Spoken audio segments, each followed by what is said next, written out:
In a quiet village nestled between misty mountains lived an old scholar named Elias. His home was modest, lined with books and scrolls, and yet anyone who met him felt a calmness that the world rarely offered. He was not famous nor wealthy, but he was serene, and in his presence others felt the weight of their worries lighten. One day, a young traveler named Adrian arrived in the village. He was restless, burdened by ambition and failure, chasing success yet never feeling fulfilled. He had heard of Elias, the man who lived as if time itself bowed to him, and sought his wisdom. Adrian found Elias tending a small garden, his hands in the soil. "Master," he said, "I have traveled far to find peace. I want to be free from the storms in my mind. Tell me, how can I find serenity?" Elias smiled gently and gestured to the garden. "Sit," he said. "The first step is to understand that serenity is not found on the road, but built within. Tell me what you carry." Adrian hesitated, but eventually spoke of his anxieties, failures in work, betrayals in love, and an unending hunger for more. The old scholar listened, nodding patiently. "You are like this soil," he said, running his fingers through it. "It will grow whatever is planted, flowers or weeds. Your mind too will grow what you feed it. Serenity is a garden you must tend daily." Days turned to weeks as Adrian stayed in the village. Elias taught him simple routines, rising with the sun, breathing deeply before speaking, and writing thoughts in a small journal. He shared the teachings of the Stoics, Marcus Aurelius's reflections, Seneca's letters, Epictetus's reminders of what is in our control. At first, the lessons felt too simple. Adrian wanted grand secrets, instant transformation.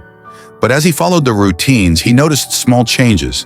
His anger softened, his thoughts slowed, and he could listen to the wind in the trees without feeling impart.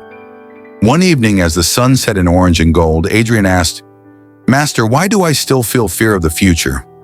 Elias poured 2 cups of tea and said, "Because you still cling to what you cannot command.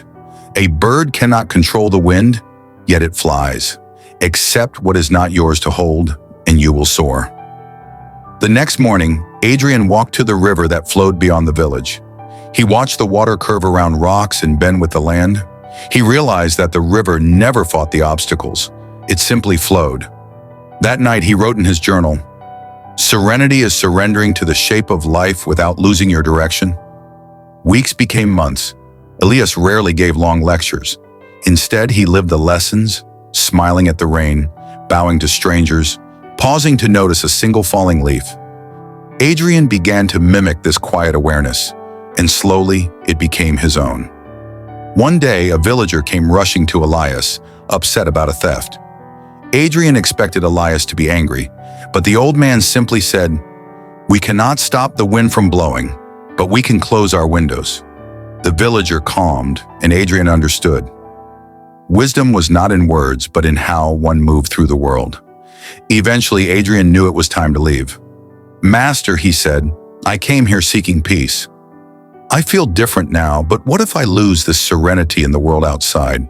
Elias smiled. "Then remember, serenity is not a place. It is the companion you bring wherever you go." As Adrian descended the mountain path, the world felt lighter. The cities would still be loud, people would still be impatient, and life would still be unpredictable.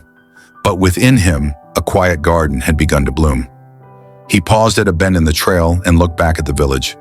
For the first time in years, he felt no rush to reach the next destination. He simply breathed, felt the sun on his face, and heard the whisper of the wind. The journey to serenity, he realized, was not about escaping the world or conquering it. It was about learning to walk through it with a steady heart, a mindful mind, and a soul that bows to nothing but the present moment.